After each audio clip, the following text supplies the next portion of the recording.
Hello guys, welcome back to the channel. In today's video, I'm going to show you how you can prevent your group members on Telegram from sending media to your group chat.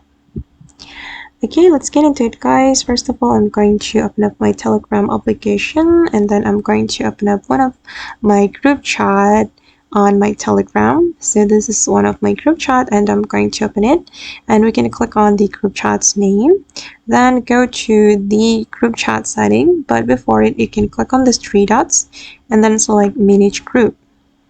Okay, and go to the permissions, and here guys you can control what can members of this group can do on your group chat.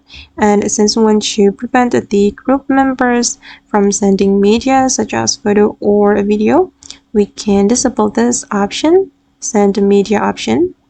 Okay, like this, and after that members won't be able to send media such as photo or video to the Instagram group chat. And don't forget to save the changes by clicking on the save option. Click on save again. Alright, and now it's done.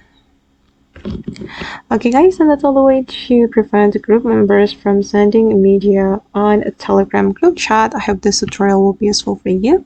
Thank you so much for watching, and bye.